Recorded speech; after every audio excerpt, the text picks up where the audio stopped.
So, thank you all for coming to the History of Diving Museum.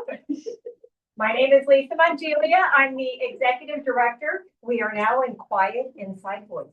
Yes, exactly. The History of Diving Museum is very honored and pleased that you all are here sharing this evening with us, celebrating the 20th anniversary of what Drs. Joe and Sally have put together. Our Immerse Yourself speakers have been ongoing since 2005. Thank you, Dan, for being here tonight as an honorary presenter. For those of you that don't know, the museum is open daily from 10 a.m. to 5 p.m. We're closed for members. You can come 362 days a year if you have nothing else to do. 362 because we are closed 3 days. That would be Thanksgiving, Christmas, and New Year's. Other than that, when you're in the Keys, a lot of people, a lot of divers that are in town say, oh, I love coming to the Keys when it's windy or when it's raining or when the weather's not good. But you and 300 other people think that's a great idea. So we like to encourage people, if you've been out in the sun, come in the afternoon, get some air conditioned, and then go to Alamorada and get something, nice to eat. But we're open daily, so feel free to come. We're pet friendly. For those of you that had reserved seats, our members get some, that's one of the benefits. If you're not a member, I conveniently left brochures on your chair. So you can take that home and read about it and sign up online and be part of our 20th anniversary. We also, it's a self-guided tour when you come to the museum, but monthly we started hosting guided tours at 11 o'clock and 2. Go on our website. We've got the full schedule there, but it's a great time to have that added value of learning about the exhibits and the artifacts and kind of the behind the scenes information about what's in the exhibits. We also rely a lot on volunteers. So a lot of you, how many in the room are members? Oh, my card carrying members. Thank you very much. We have a lot of volunteers that come through and help us on different things. Wyland, thank you for being here tonight. Some of his artwork is on display in our featured exhibit. We have different dive instructors who are in town. We appreciate all of you coming out and supporting. We consider you History of Diving Museum ambassadors in the community. So thank you very much. We thank our sponsors tonight, Sharpie, Trident Surface Supply Diving. Helpful is our sponsor tonight. We have sponsors for the exhibits. And anyway, if you're interested, email me, catch me, and you too can be a sponsor. So next month on the third Wednesday will be Michael Carr. He is also a member, but he's also a retired military officer, and he's been a salvage diver. He's worked in several different branches of the military, and he's going to be here on June 18th to talk about a lot of what goes involved for the military missions. And that brings us to tonight. Tonight we have Dan Orr, who is Dan Orr Consulting. Has been the president of Divers Alert Network. He's been active and a dive professional since before, I can say before I was born. Not quite as long as John. But we really appreciate him and Betty coming in town tonight. The Connors for hosting them. And we're going to learn about diving safety. Yeah, mistakes divers make. Mistakes divers make.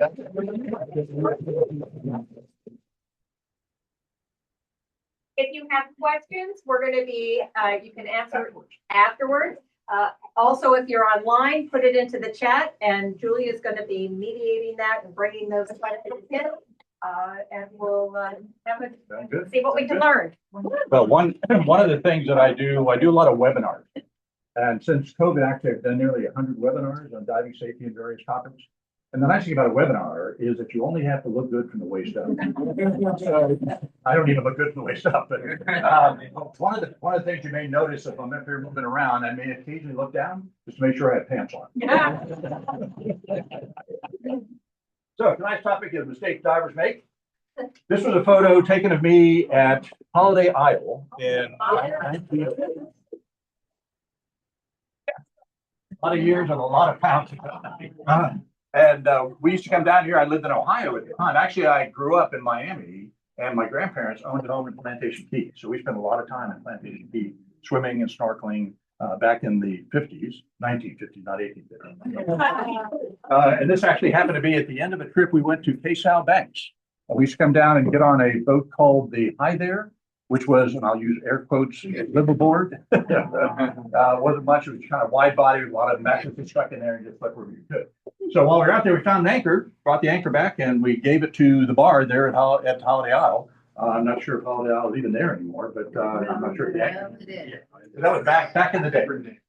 So first of all, we're going to talk about the fact that scuba diving is inherently safe. Now what we have here, that's a photograph of me on the first time I went diving in the Antarctic.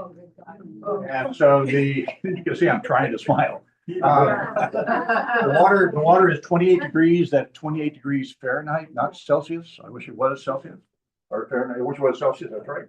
But that's a wreck of the Governor Norrin. The Governor Norrin was a whaling ship that caught fire in 1915. In order to save the whale oil and the passengers and crew, they ran it aground. Now, the reason it caught fire, it was a great whaling season for them. So they had a big party on board and they had lanterns and somebody got drunk and picked up the lantern and the whole thing started on fire.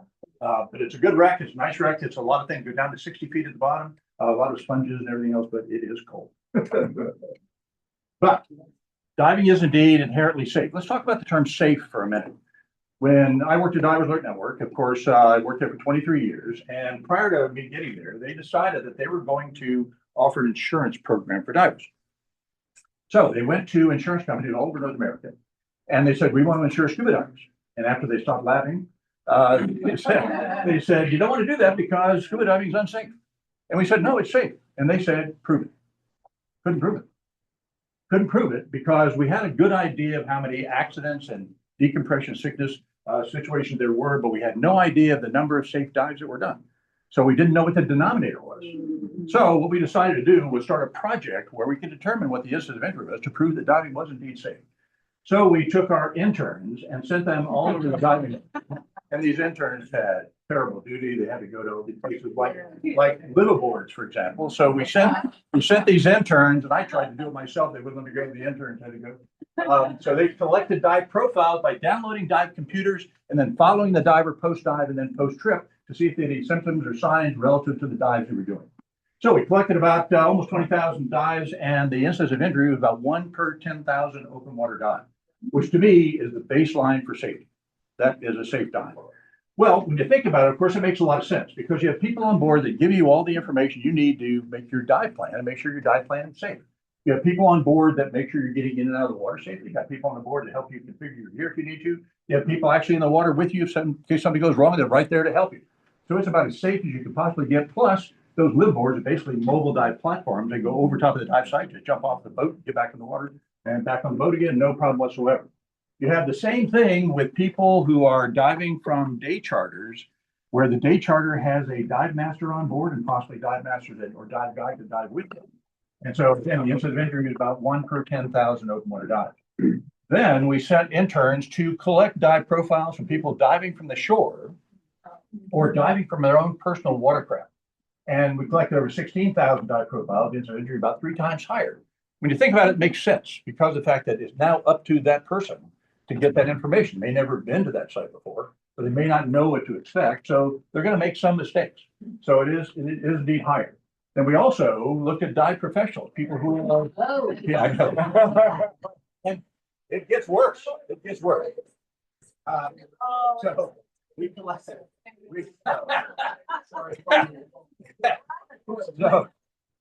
So we collected over 5,000 dive profiles, and it's about 10 times higher. And again, that makes sense. That makes sense, some sense, because they're doing a lot of ascents and descents with diver training. Yeah. They're doing a lot of movement along the bottom, possibly going up or down to help people and make some difference in people's lives. So they're doing a lot of work, and therefore the incidence of injury is higher. Before coming to Dan, I was the Associate Dive Safety Officer at Florida State University. And we had our staff out in the Gulf, whatever the Gulf is called now, out in the Gulf, and I'll just call it Gulf. So out in the Gulf, doing dives with scientists almost every single day. So they're doing a lot of ascents and descents. And what I did to increase what I thought was their safety margin was I had them breathe nitrox and use air tables, which we were using back in those days. We weren't using computers. So about 10 times higher. So you can mitigate those risks, even though the risk is higher. Then we looked at people who nowadays be called technical divers. People, people who are doing dive to the extreme. Doing deep dives, cold water dive, doing a lot of physical work down there, and therefore that incidence of injury is much, much higher. Is it cold water and wreck? Cold water, everything. Cold water and wreck, and deep, and working, and all those things together. So all that group together. So 29 times higher. And again, they can mitigate that risk by alternative gas mixtures, new algorithms, all kinds of other things, including rebreathers and heaven knows what else. So you can mitigate those risks, but it was indeed much, much higher. So we were able then to prove, especially from Liverpool, that diving was indeed safe, and we think it is safe. So also, unfortunately, there are fatalities, and there are fatalities about 100 or so each year. And there's not a whole lot you can do with that other than correct the mistakes people are making, and that's the purpose of presentations like this. But Dan was able to determine that the incident of fatality was one fatality in every 211,864 dives. Now, human beings are creative. So we like to find ways of getting ourselves in trouble. And so what we'll do is talk briefly about the odds of dying in various other sports activities. One of them is base jumping, and I'm going to show you a video. I need to have somebody. You might question the sanity of these two guys who decided to pull off an illegal urban wingsuit stunt in Rio de Janeiro. As you can see, the men were Red Bull wingsuit daredevils. They actually successfully threaded the needle between two skyscrapers in Rio. One of the daredevils attempted to fly by one of Brazil's famous monuments. Fortunately for him, that was his final stunt. My question. Okay, and swimming, one in every 56,000 or so. Cycling, one fatality every 92,000 or so. Skydiving, one every 101,000. I don't even like flying. I don't want to look out the window and see that. And one out of 116,000 for hang gliding, horseback riding, one out of the 175,000. Now, I live in the great state of Idaho, diving capital of North America. And so it's cold out there a lot of the time. In fact, it's snowing as we're talking right now, it's snowing. Plus also they do a lot of things on horses. So being creative as we are out there, we do something called ski joring, where we pull people on snowboards or skis, and they do this all the time. This actually about 2 months ago we did that. And then about a month ago, I went to something, we have a ski hill not too far from us, where they do something else called pond skimming.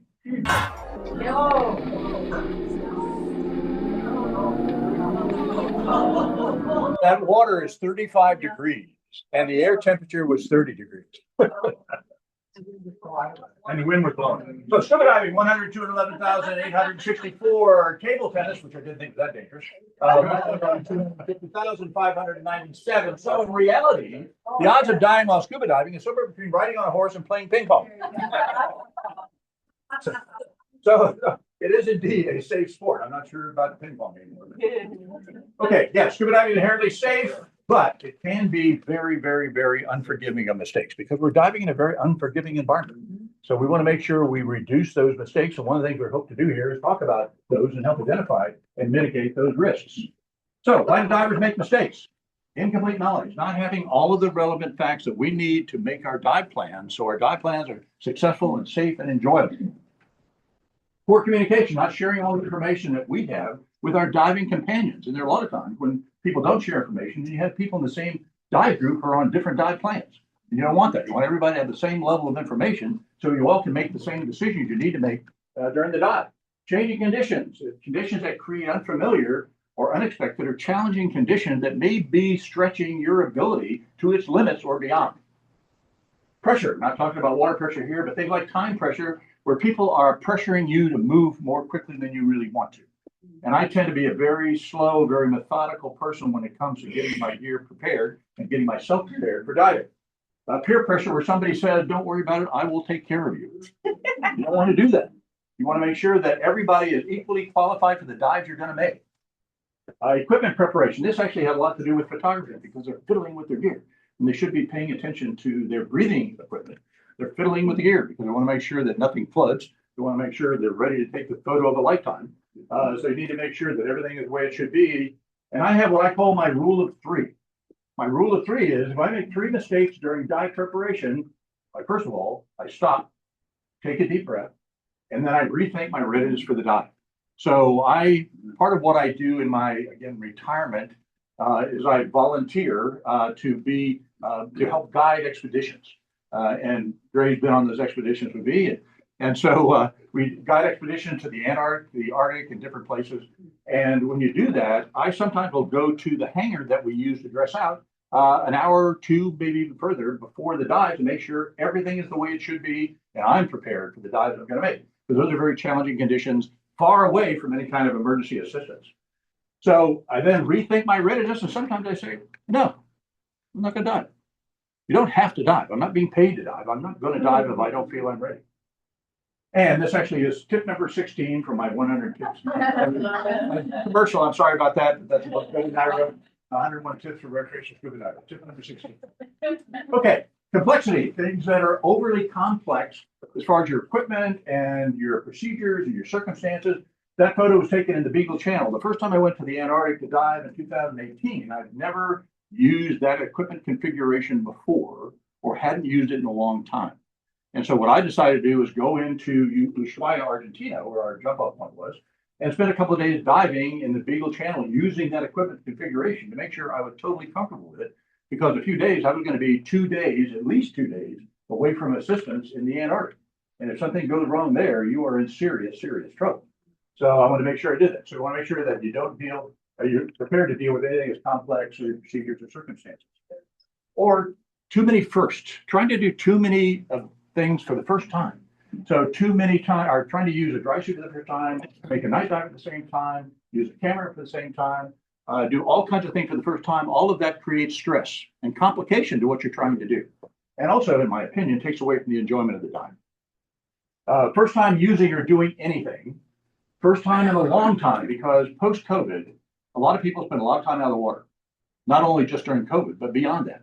And so when they spent all that time out of the water, they hadn't used those skills in a long time. And a lot of people, their ego would not allow them to come back at a lower level. They want to come back at the same level they were at when they started diving years ago.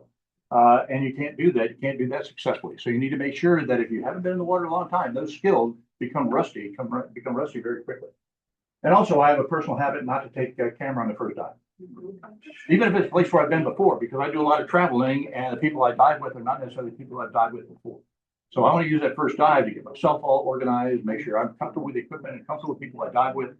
So I don't take my camera on the first dive. And chances are every time I do that, a whale shark goes by. Yeah. That's okay. Now, all of that complication creates something called task loading, where everything is happening at one time. You're overwhelmed. You can't think your way through all of that. And you literally have almost like tunnel vision. But from a safety standpoint, it also creates something called response narrowing. So when you're under that kind of stress, you can only respond using skills that are recently practiced and reinforced. So even though you practice the exchange of air in your scuba course, 30, 40, 50, or like John, 100 years ago.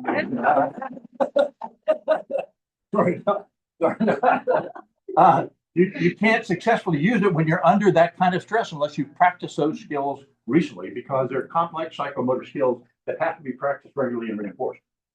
So, mistake, not practicing critical diving skills and emergency skills that we were talking about, because again, they are complex psychomotor skills. Dan data, this came from the Dan database, 39% of the people in the fatality database were certified for 1 year or less, which makes some sense because they have limited experience, limited practice to draw from in case something goes wrong. And so those are overrepresented in the fatality database. 35% of people that are certified for more than 10 years. And I can tell you absolutely that means nothing. It means nothing.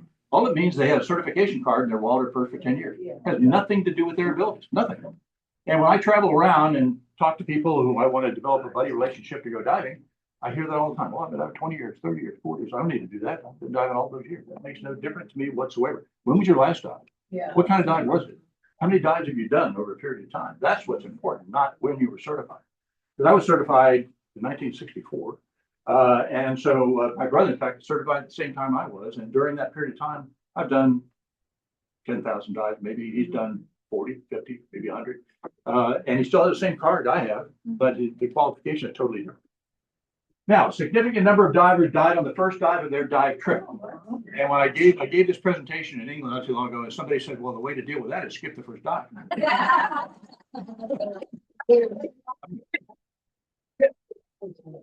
I mean, it seems to make sense, but it's not. But the reason for that is that those people haven't been diving in a long time. And so they want to get back at the same level they were at before. So they get on the back of the boat, there's 100 feet of water in front of them, jump off, and all of a sudden they can't deal with it. And the person in that picture actually is jumping in the water without having to handle the mask. And sometimes all it takes is that water in the mask, and that's it. And they've lost control completely. So, case history. Diver ran out of air in 60 feet of water. Now, this was an absolutely perfect day. 80 some degree water, 100 foot of visibility or so. Bottom was at a little over 60 feet. No current, no wind, no wave action. Perfect day. A group of people who were friends, they've been diving together for a long time. There was no buddy relationship. It was the same ocean buddy system. So they all got in the ocean. That was their group. And no matter where they were, that was their buddy. His buddy could be 20, 40, 50 100 feet apart. So diver ran out of air, 60 feet of water. The buddy, and I put it in quotes because it was the person who was relatively close to them. The person that saw this person struggling. So that person came as fast as they could over to help. Second dive of the day, will be important later on. Diver and buddy were found dead later on that day. The buddy who came to help still had 1,200 PSI in her cylinder. Now, think about that. You can look and see the graphic there on the right-hand side. They couldn't deal with buddy because it's a complex psychomotor skill. They had never practiced that skill since the course they took, and they couldn't do it. So what they do, they fought over the regulator. So, possible issues here: no recent familiarity with critical skills, no pre-dive equipment check, no use of a checklist or pre-dive ritual. Whenever I hear about a case where there's a multiple fatality, one of the things I ask is, what dive of the day was it? This was the second dive of the day. Didn't change cylinders. No. Did not change cylinders. Happens all the time. It's happened down here in the Keys. It happens all the time where people will decide they're going to save a few dollars by using the same cylinder on a second dive. They do a deep dive, run out of breathing gas, and they're in serious trouble. This is a photo I took in North Carolina when I was working at Dan. And this guy came out of the water, and I took a photograph of him. And I asked him his permission. He said yes. So what you see is the pressure gauge down there. He didn't want anything dragging or hanging. That's the octopus right there. Now, just imagine yourself out of breathing gas, and you go to this person. How quickly is that person going to deploy that octopus to satisfy your need for breathing gas? And what are you going to do? You're going to pull the regulator right out of their mouth because you know that's working. And you know there's air coming out. So you want to make sure you never be in a situation like this where you lose control of your second stage. That is your lifeline. So you need to make sure you practice those skills. We'll talk more about that as we go on. So when I was at Dan, one of the best things I thought we ever did was we reviewed 947 fatality cases. And we reviewed those between 1992 and 2003. Now, the reason we looked at that period of time was that was the period of time where all of the records had sufficient information to determine what the triggering event was all the way through to the end outcome, which is fatality. So it was published in 2008. The researcher was Dr. Petrarch Noble. And if you'd like a copy of that, my email address will be at the end of this. I'll give you my card. I'll be happy to send you a copy of that report. So what I was looking at primarily were the initial trigger events. So what turned that enjoyable recreational dive into something with a fatal outcome? The number one triggering event was running out of breathing gas underwater. 41% of the triggering events in that period was running out of breathing gas underwater. Makes no sense. Makes no sense whatsoever. With the technology we have and other people that you should be diving with, where you exchange information during the dive, that should never happen. That means that over 400 people could be alive today if they were able to manage their breathing gas supply. So it makes no sense whatsoever. And when you look at the whole list, you got out of breathing gas, you've got entrapment, where you are, where you shouldn't be. Equipment problems. Now, I personally have a problem with that term. And the fatalities that I've looked at is not equipment problems, it's problems with equipment. Equipment problems implies a design flaw, and very rarely are there really design flaws in the equipment we're using today. But the problem is user error. So there's a friend of mine who did all the autopsies and all the inquests in the province of Ontario, and he looked at them all, and he couldn't find any where the equipment actually failed. The person failed, not the equipment. Then you have rough water, trauma, buoyancy, and appropriate gas. When you look at all of those, 63% of those have to do with equipment in one way or another. So in my opinion, if we could solve our equipment problems and our use of the equipment that we have, we could significantly reduce fatality. Now, also more Dan data. This is important too, because this is the number of dives that were done in the 12 months prior to the fatal dive.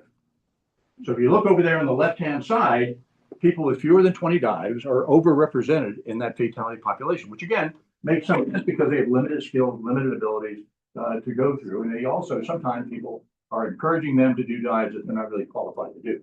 Then on the other side, you have people that have over 300 dives in the 12 months prior to the fatal accident, 300 dives in a year, and they're still overrepresented in the fatality database. And part of that, in my opinion, is complacency, where they think they don't need to follow the same rules and procedures that you and I do to get ourselves ready for a dive, because they are so good that, oh yeah, I don't need to do that, and they get themselves in trouble.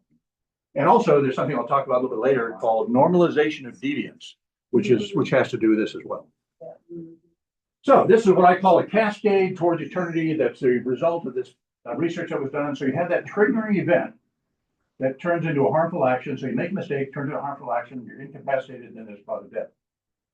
When you think about it, just about every dive we make has some sort of triggering event in it. But because of our experience and our abilities and our confidence, then we solve the problem, go on, we never think about it. But if there are people who have less experience, less ability, less confidence than we do, or who are doing a dive that they haven't done in a long, long time, then all of a sudden that triggering event, even though it may be something small and minor, turns into a cascade, and all of a sudden they're end up in the fatality database. So if we can make the stop right there, then the rest of those things will not exist. So we just need to make sure we're prepared to deal with whatever happens while we're underwater. Another mistake, not using a pre-dive checklist or a consistent pre-dive ritual. Another case history, diver attempted to put air in his BCD during an emergency. No air would go in the BCD. Diver drowned. Possible issues, BCD inflator was against the nipple in the power inflator, but it wasn't pushed far enough for air to be able to come out of the cylinder into the BCD. Buddy probably looked at it and said, looks fine to me, but they didn't test it. And so when something happened, they couldn't use the BCD. This person also happened to be well overweighted. And there was no pre-dive equipment check, and there was no use of a checklist or a pre-dive ritual that we'll talk about in a minute to help correct those problems before you ever got in the water.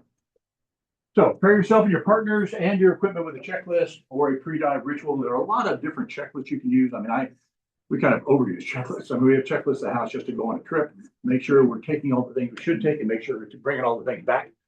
We also have checklists that we use, and the checklists actually, when you get on the boat, are kind of small and rudimentary, and they're really based on the environment you're at and the equipment you're using. But I also do a consistent pre-dive ritual. Now this is actually a photo of me taking in Tasmania. Great place to dive, by the way, really, really good. But I do what I call a safety cross, and people will see me cross myself. I'm not praying. If I'm praying, I shouldn't be diving. But I use this safety cross, and the safety cross is where I'm checking things. So first of all, I check to make sure my breathing gas is on. So I take breaths out of the regulator, check, that's fine.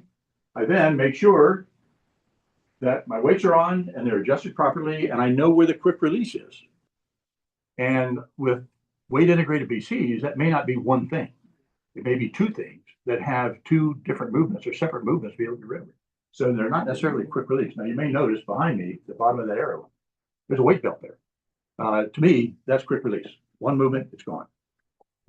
That's my personal opinion. Check, that one's okay. So then pressure gauge check. And what I do is I make sure that I'm looking at the pressure gauge and I'm breathing from the regulator at the same time. So if that needle fluctuates, then my air is not on all the way. And by the way, I'll tell you about some other stuff too. There is a company right now that's developing a piece of equipment that even if your air is turned off, you get in the water and your air comes back on automatically. It's early development, but they're doing that to help solve this problem. Okay, check. Then I make sure that I have my oxygen, know where it is and know where the inflator is. I make sure I push the button on the inflator to make sure air is coming out of the cylinder into the BCD, and also my dry suit is working properly. So all of that taken care of, check.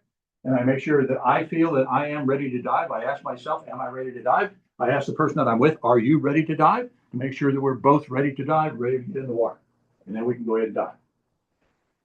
So prepare yourself, as I said before, with your partners, with your equipment checklist and a consistent pre-dive ritual. Dive your recent experience, not your certification card. Your certification card is only your ticket to be able to go diving. It really doesn't mean anything.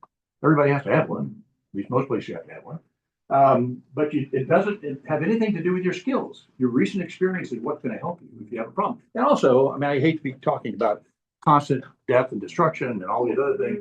And you want to enjoy the dive. And if you enjoy the dive and everything is the way it should be, did I think that or something? Everything the way it should be, then you can have a heck of a time. That's what it's all about. We want to enjoy ourselves during the dive. So recent practice skills and experience are essential because once you're down there, the certification card means nothing. Nothing. It's not going to help you. If something happens, your card's not going to help you. You have to have those skills to be able to do that. Properly execute each dive with a buddy team or buddy group, however you do that, and consider contingency. So if I'm diving in a place, my buddy and I talk a lot about things, and we say, well, what happened to this? What happened to that? Or what kind of diving you've done? You've done something similar to this, and while you're there, did you experience something different? We were going to the Antarctic. We were talking about swimming up to an iceberg. So you swim up to an iceberg, you're swimming from saltwater to freshwater, and your buoyancy changes. So you swim closely and you feel a halocline, and all of a sudden you drop down a little bit because you're in fresh water. Come away and come up a little bit to make sure you're not surprised by that, which is always good. Okay, be situationally aware. Situational awareness is something that we do. We should do that in our daily lives just to make sure you know what's going on around you, no matter where you are. Be situational aware, so hopefully you can pick out something that could be a problem and then either avoid it or be prepared to deal with it if you can. And one thing I do when I was teaching at Florida State, especially, we looked at everything to see if we could find anything that could be a potential problem. And look at this, you got the strap is loose. That could mean that the cylinder strap is loose. I was diving in Cayman a couple of years ago, and I looked over the edge. There was a group going by, and one person was diving next to their cylinder. The cylinder come out of his backpack and was right there next to it. I thought, yeah, could have been fine. And that includes being aware during your pre-dive preparation, being aware of what's going on, because I always watch everybody. I want to make sure that I'm watching what people are doing, not necessarily to correct errors, but also maybe to learn things, because I may see something that is new to me that's a better way of doing things to make my diving better and more enjoyable.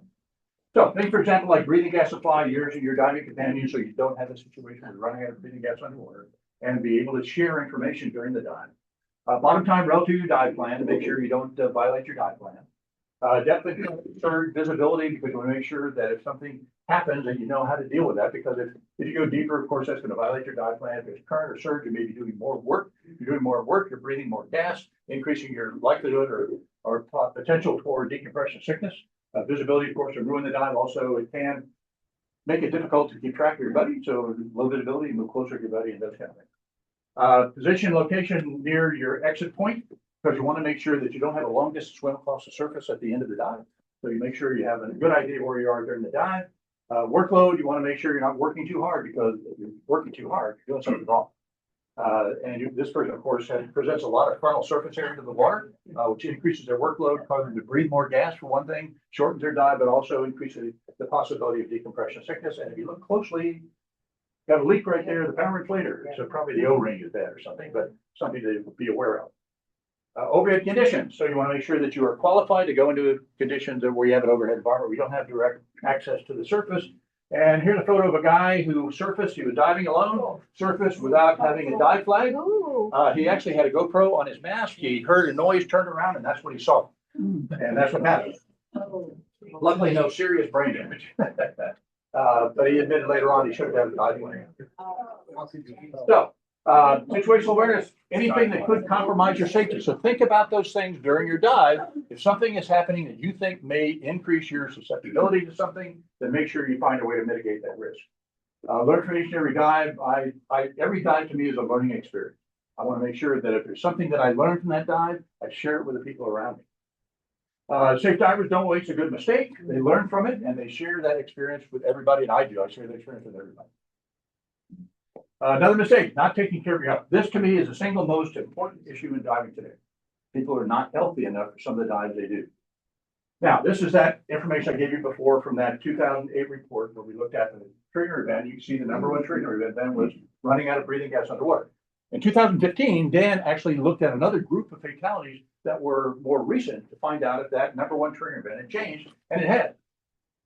Underlying health issues. Wow. Underlying health issues are a real serious problem, especially cardiac events. So let's talk about peppermint. Case history. 54-year-old certified advanced diver, whatever that means. I have no idea what advanced diver really means. It all depends on the organization. You go, a lot of people feel they're advanced when they really aren't. First on water dive in 7 years. and not anywhere near the water except in the shower, for 7 years. Snorkel in his mouth, not his regulator on entry, so the first full breath he took was 100% seawater. Struggle on the surface, became unresponsive, possible issues, cardiac event, he died on the surface. No recent physical, no recent cardiac evaluation. So could a refresher course help? I think so, because I think he was stressed out for one thing. He didn't know what he was doing. He didn't know the procedures. He evidently didn't have a buddy who wasn't watching. And so therefore, entered the water with the snorkel rather than regulator. Was that a private boat? It was. So looking at Dan data, 2017 Dan data, they had autopsy results on 29 diving fatalities, even though they had more that year. Most physicians, most medical examiners don't know how to do an autopsy on a diving rig. And one of the things that we did when I was at Dan, we would have medical courses where part of the medical course was to teach them what to look for in a diving fatality. But it's still an issue. 16 of those, or 55.2%, the cause of death or disabling condition was identified as an acute cardiac event. Now, diving exposes our bodies to various stressors that may contribute to an irregular heartbeat and arrhythmia that could precipitate a cardiac event. The major stressors are immersion, exposure to cold, increased work of breathing. That's diving. There's nothing we can do about immersion, because I want to get in the water when I dive. I don't want to do immersion. We can mitigate the risk somewhat of exposure to cold by having the appropriate exposure protection, or like Larry, just don't get anywhere near cold water. I'm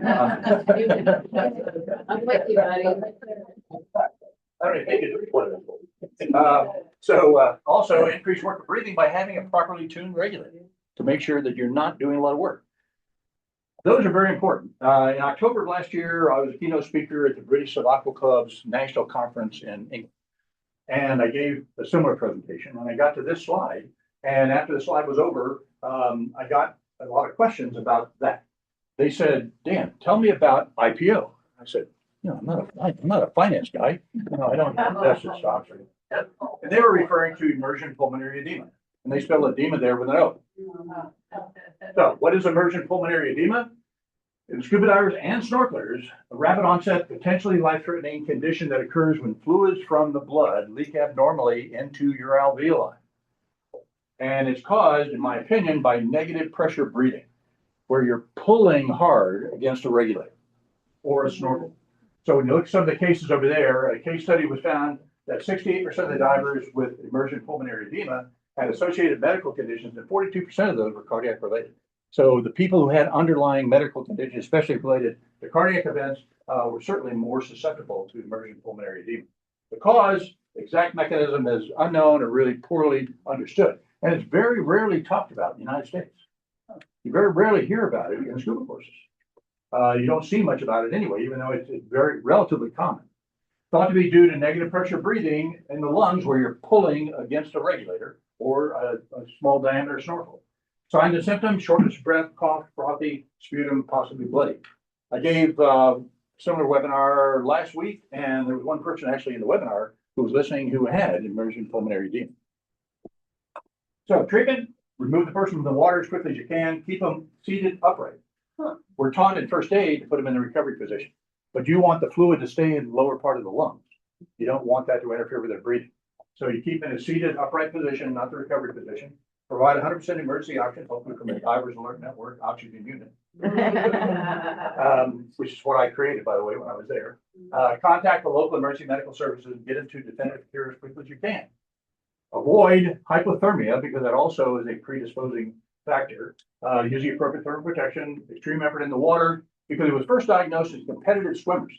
And it was diagnosed also in Navy SEALs who were doing a lot of work.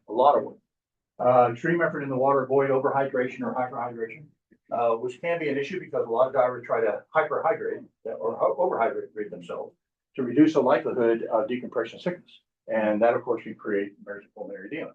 Poorly tuned regulators, breathing dense gas at depth, doing deep dives on an extremely dense breathing gas, using small diameter snorkels, possibly those full face snorkels that you see. There may be some relationship between full face snorkels, doing a lot more work to breathe. Most people at risk are people that had previous episodes of immersion pulmonary edema, older divers and snorkelers over the age of 50. Female divers and snorkelers tend to be overrepresented in this population, and they think the reason is because women generally have smaller lung volumes and narrower airways. They really honestly don't know. Increased mechanical ventilatory limitations, potential hormonal influences. They really don't have a clue because in the papers that I've read, this is just something that they think could happen, since for some reason or other women are overrepresented in that population. And those are the previous diagnoses of cardiovascular disease. About 3 months ago, the South Pacific Underwater Medical Society, called SPAMI, and the UK Diving Medical Committee looked at emergent pulmonary edema, and it was so prevalent in Europe as well as in Southeast Asia and Australia that they issued a statement saying that they strongly advise against any further compressed air diving if you've ever been diagnosed with emergent pulmonary edema. Now, for one thing, this is just me talking. I don't like absolutes. I don't like anybody to tell me absolutely you can't do this, and there's got to be an alternative. So what I did when I first saw this, I contacted who I thought were the top diving medical physicians in the United States. And about 2/3 of them said, well, under certain conditions, we would allow somebody to return to that. And then about a third said, well, I don't think we would. But again, they really don't know. So in my opinion, if you think you've had it, the best thing to do is talk to your physician and contact Divers Alert Network and talk to their medical department so they can give you some advice.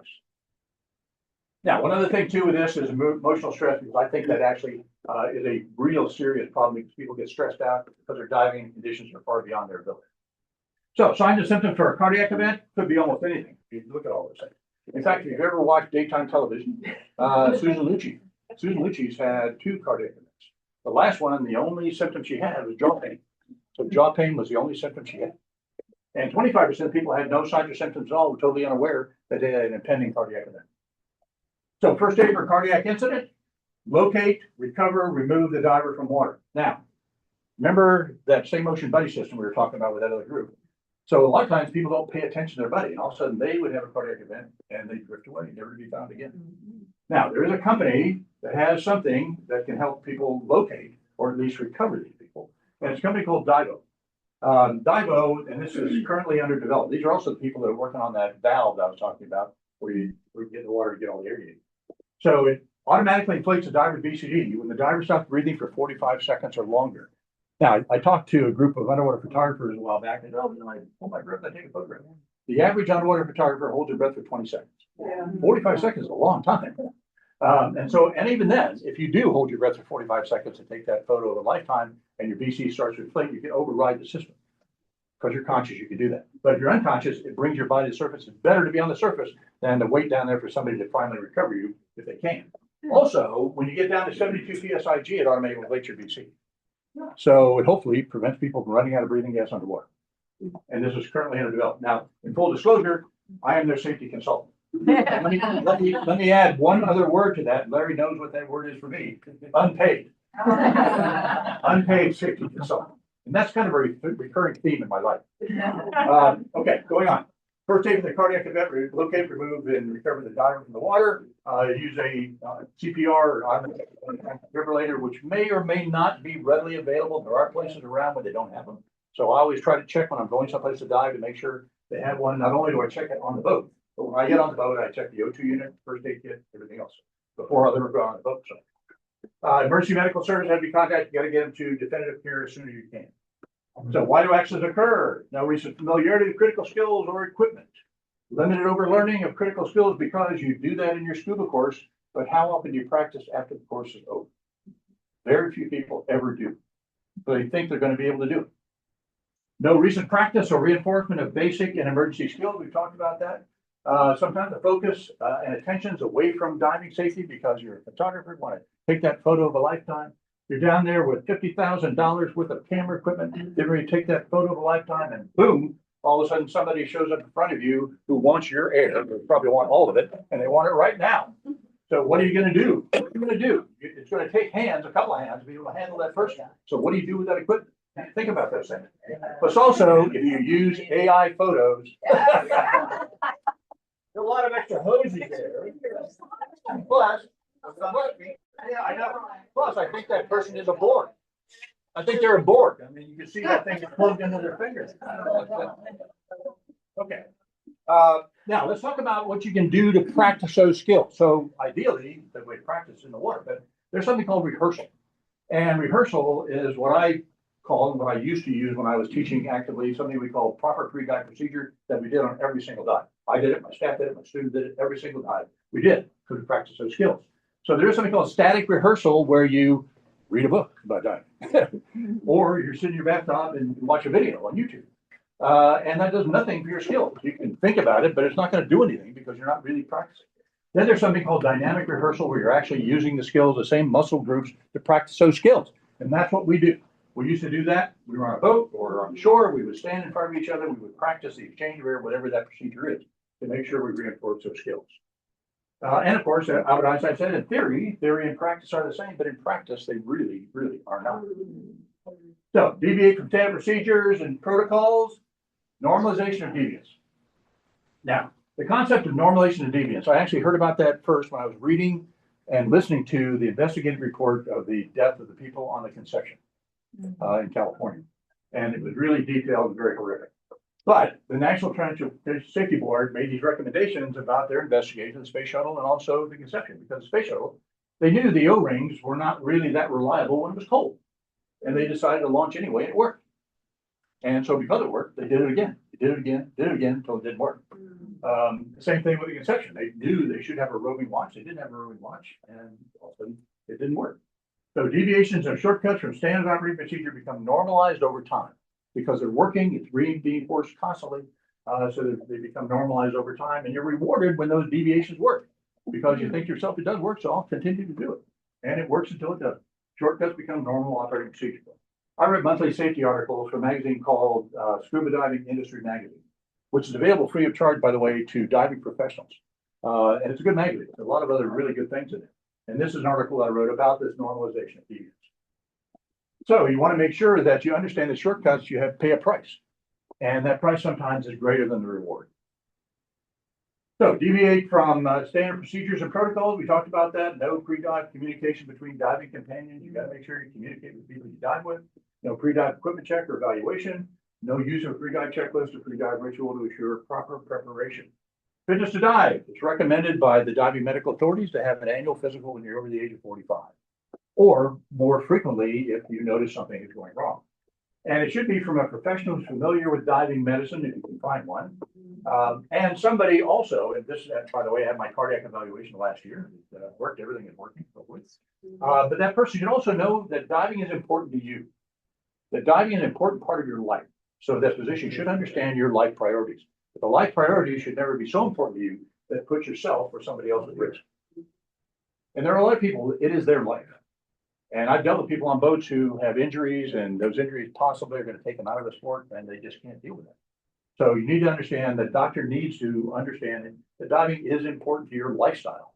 But again, not so important it's going to hurt you or anybody else. Or anytime there's any noticeable change in your physical, the divers, it's hard to tell what the mental change is going to be. And of course, you also have the Dan Physician Referral Network. Over 700 physicians are in that network of all specialties. You can call them and they can refer you to a physician, or they can have your doctor liaise with them just to explain some things about diving medicine that they need to be aware of. Adhere to safety and conservative practices. Dive within your limits experience. Dive again, your experience, not your certification card. And avoid conditions that may exceed your recent experience or ability. This is a photo that I took in Socorro. I was diving with Tom Ingham, who was the president of DEMA. He and I were diving together. We got up that morning and stiff wind blowing, real strong current, some wave action. And we looked at each other and said, no, not a dive. No, we'll just wait till the afternoon. The afternoon, much better, clearer, less wind, no current. Really enjoyable dive. They went out and had an enjoyable dive. They saw manatees, not manatees, they saw whale sharks, they saw all kinds of other things. But that's okay. I can go back and see them again. So again, you can't always say no. Now, use enriched air. This is something I recommend, especially to older divers. Enriched air nitrox with your dive computer on the air setting or air tables if people are still using tables. My dive computer has never been off the air setting, ever. And it's never going to be off the air setting. And I breathe nitrox on every dive. I haven't breathed air on a dive in 10 years. Because to me, that gives me the safety factor that I'm comfortable with. It limits what I can do, but that's okay. I don't mind. In fact, I like the shallow water because you got a lot more bottom time, a lot more things to see. You got shipwrecks, and they're shipwrecks because the water's shallow. And so So it's very, very popular with older divers. In fact, so popular they nickname it geezer gas. But be sure to take a nitrox specialty course in order to understand the benefits and limitations of nitrox. And there are limitations because, again, it's not a deep diving gas. So use the most conservative options. Practice slow ascents plus safety stops. The picture on the right-hand side, the guy that I was diving with, we finished our dive in Nassau. We were coming up to our safety stop. And you can see him behind me in the full lotus position. You can see that I'm not. That is Dr. Jose Jones, who's the co-founder of the National Association of Black Scuba Divers. And he was 75 years old at the time, and he's in that full lotus position. I tried. That's sort of breaking my legs. I couldn't do that. But make sure you do have that slow ascent and no safety stops. The situational aware, we talked about that. All those things that could possibly happen during the dive you need to be aware of. Make sure that you carry safety and signaling equipment. The guy on the right-hand side is Bob Evans, who's the founder of the force fin, inventor of the force fin. And we're comparing our safety studs. You can see mine is bigger than his. And the one I have is the Dan one. We designed that when I was at Dan. It's actually the only one that I know of that has a metallic strip in it, so it's visible on radar. It's also bigger, more volume because it gives you a lot more buoyancy if you need that for additional buoyancy. Possibly have a surface boat if you need that. There are electronic signaling devices you can use. I have nothing to do with that company. Also, you can use other things like the Garmin, but be aware of the fact there are places where you can't use those. You can't even take them into the country. I ran an expedition to Cuba last December. Couldn't bring them into Cuba. If you had one, they would not only confiscate it, fine you, but could throw you in jail. Wow. So you need to make sure you have no electronic devices when you're going to places. So you need to make sure you know before you go. Take breaks after multiple dives and multiple days of diving. Don't be afraid to ask for help because people are on the boat to help you. You're paying them to help you. Take advantage of that. To take that weight off your back, especially for older divers. Have an easy exit ladder with a pull-up bar. Makes it a lot easier for you. You can down and off the equipment in the water if necessary. You don't need to carry it on your back up the ladder. You consider different options like side mounts for one thing, which are very popular. Put them on the water, take them up in the water. Smaller cylinders can also be used. And there's something new equipment, lighter equipment called the Avelo diving system. And there are places down here where you can go, different dive stores where you can do that. And I happen to be the one doing test dives on the Avelo system. Lighter cylinder, 15 pounds lighter than an 80. Works like the ballast tank of a submarine. You don't wear a buoyancy compensator, so there's no drag. No overweighting. You can't possibly overweight. You actually take weight off. I was wearing a 5 mil suit that took 14 pounds of lead off my belt using that system. So when I came up the ladder at the end of the dive, I was almost 30 pounds lighter. My back was really happy about that. No rapid ascents or descents because there's nothing that can rapidly expand or contract because nothing is affected by pressure change because that any gas you have is inside that cylinder. Neutral buoyancy throughout the water column. I did one dive 95 feet, went from 95 feet to my safety stop, just swam directly over the top. I was actually on the bottom simulating like this. I'm simulating carrying a camera. I was actually touching the bottom of my finger, but I had my hand out here after that, simulating I had a camera. My buddy made a noise. I looked up, there's a whale shark at the surface. Rare time I was in the water with a whale shark. And I went up to the surface, back down to 50 feet without removing my hands. You cannot do that with a buoyancy compensator. And of course, I'm a diving consultant, again, unpaid. Diving consultant for an hour. So safe divers should not be afraid to say no. Remember, anybody can call a dive at any time for any reason whatsoever. All you got to do is stick that thumb up, the dive is over. The greatest thing I learned in cave diving, put the thumb up, no questions asked whatsoever, the dive is over. So let's talk about the 4 P's of scuba diving safety. Plan. You need to plan your dive and dive that plan. So if you fail the plan, you're planning to fail, says Benjamin Franklin. I had no idea he was actually a diver. I need to prepare for everything that could happen during the dive. So not only what will happen, but what could happen during the dive. Practice those skills as frequently as you possibly can because that practice is really what you need to have. Practice wearing and using the equipment you commonly dive with, and don't practice until you get it right. Practice until you can't get it wrong. So continue to practice. That's the key. And perform the skills the way the skills were designed to be used and the way they should be used to make that dive not only safe, but also ultimately enjoyable. That's really what you want. So when you look at this I did a fantastic quote. One way of looking at this is from Sully Sullenberger, who was from Miracle on the Hudson, who was flying that plane and that crashed in the Hudson River. One way of looking at this might be that for 42 years, I've been making small, regular deposits in this bank of experience, education, and training. deposits in this bank of experience, education, and training. And on January 15, 2009, the balance was sufficient so that I could make a very large withdrawal and save the lives of 155 people. An absolute miracle. But it was because of his experience, education, and training, he's able to do that successfully. And that's what we do. That's what we should be doing. On every dive, we make deposits in that bank of experience and training, and we use that if we have to. But hopefully, we'll never have to, and it's going to be a enjoyable dive. So, we do have a little commercial here, and these books are actually out there. The museum is going to sell those as part of the revenue from these books goes to the museum. Betty and I wrote the one on the left, and I wrote that one a number of years ago with Eric Douglas. And also, if anybody wants them, I have these stickers. So scuba diving is indeed no accident. So diving safety is no accident. And I've got stickers. If you want them, we will have them. They're up here. And we have a celebrity in our midst right here, who is a diver extraordinaire, and she is in tip number 50. And also, Pip Rikowski is getting a Nogi Award on the. I'm the president of the Academy of Underwater Arts and Sciences, and it's going to be a real pleasure to give Dick that award in November of this year at the DEMA show. So thank you very much. There's my email address and email.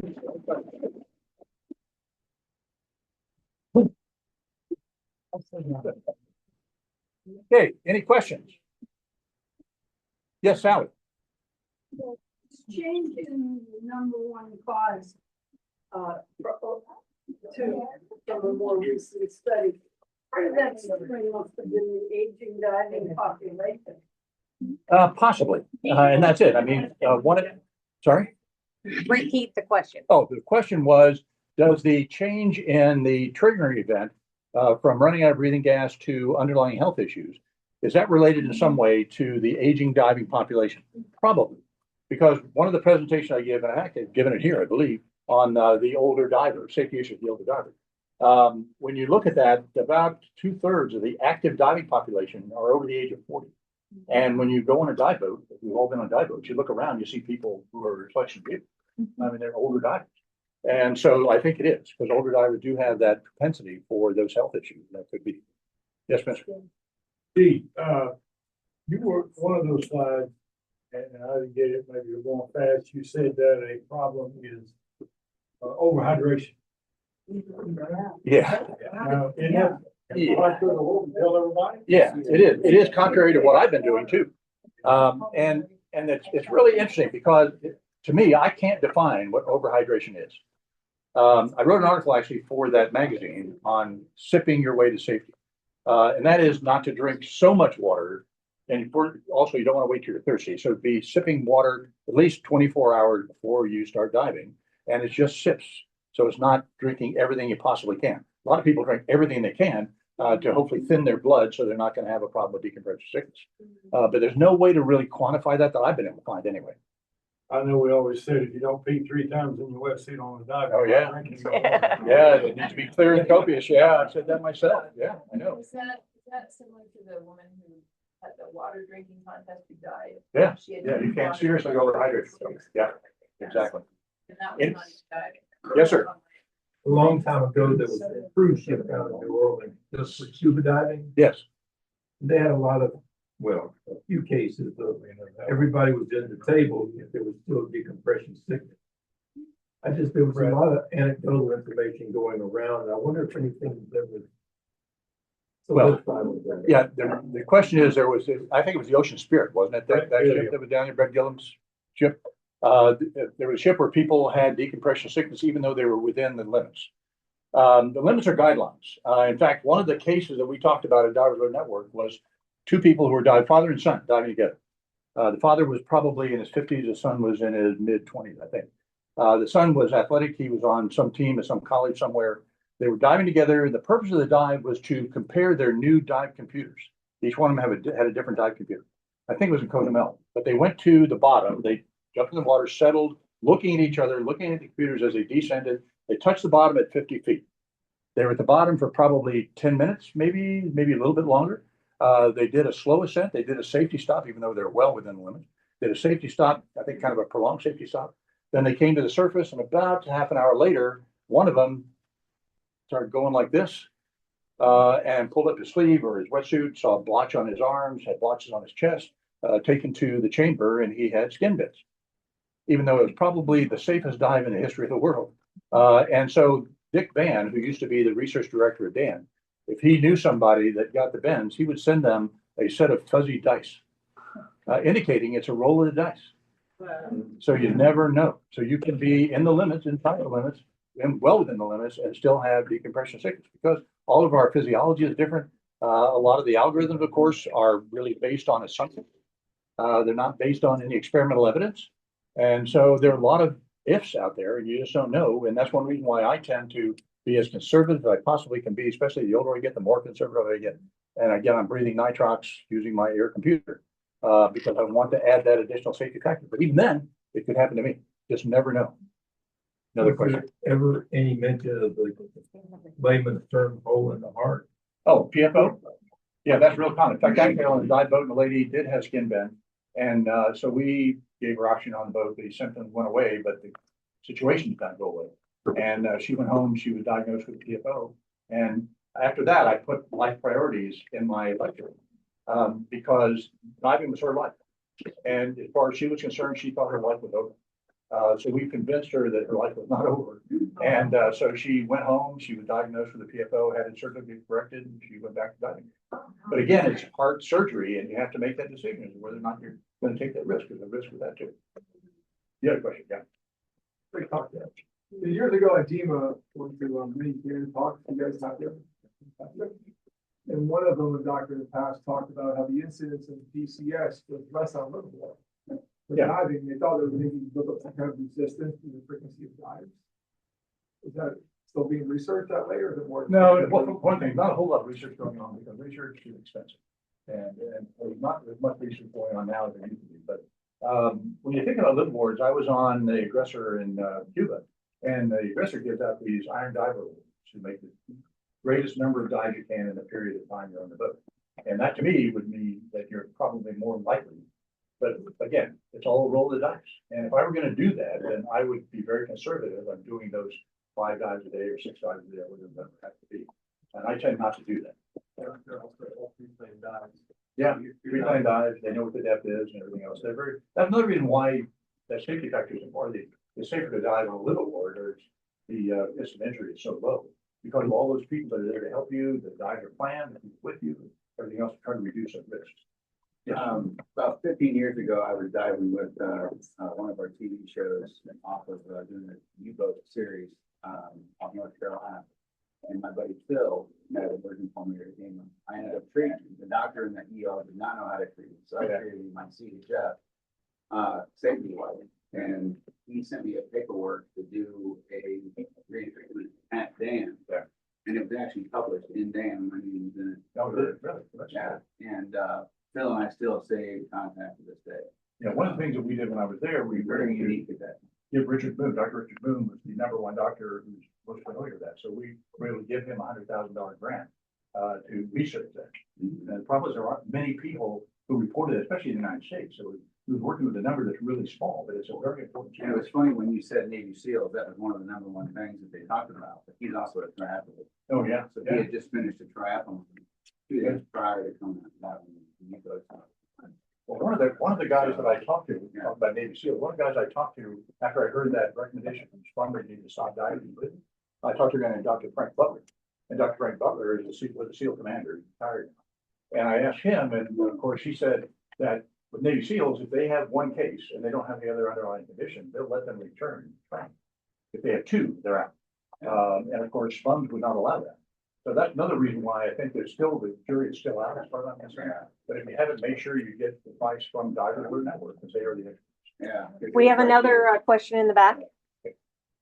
Did that finish your question? Yeah. Yes, Greg. Hey, Tim. Great talk. Okay.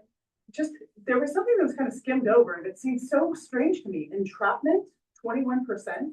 Yeah. What is the entrapment like? Caves, wrecks, Just under people ice. ultimately in this Yeah, situation. overhead environment. I always thought like,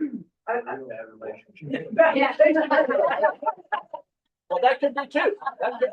Yeah. But I think the number would be higher, for a bad relationship. Yeah. So getting into. Getting into wrecks, caves. Yeah. Yeah. In fact, when I worked at Florida State, during the 3 years that I worked there, we went to 5 funerals. They weren't with our program, but they were people we knew who were recreational cave divers. So it can be, if you're not qualified, some of these people are not. Yes, sir. I got a question for you. On the decompression table. Yeah. That data, I guess, was developed a long time ago by the US Navy or something. Long time ago. Well, it started with the Now, British. you mentioned that 50-foot dive where the guy had decompression sickness. Yeah. Who manages that data? Who manages that data? And do the computers all use the same data? And is there an authority that computers don't use the same data? Is there an authority that manages and updates and makes recommendations on how those curves and that data should be done? No, there Why was, not? we, Dr. Richard Van, the guy I talked to you about it with his fuzzy dice. That's one thing he wanted to do in his career. He wanted to be the one that helped come up with a central database for all of this information, and then share it with all the manufacturers. Unfortunately, he passed away, was not able to complete all that, but he wanted to be the one to share that information because he felt there should be one algorithm based on data.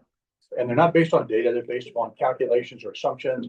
And different manufacturers are different algorithms because they're proprietary information. They think theirs is better than somebody else's. Plus also you can modify your computer to make it more conservative, less conservative, all kinds of things. So if I buy a computer from whatever, one company, and I read all of that fine print, are they gonna refer to a database that they're using or an algorithm that there's Nope. there's not that science Yeah, there? not at all. In fact, the Edge dive computer, how many people heard of the Edge dive computer?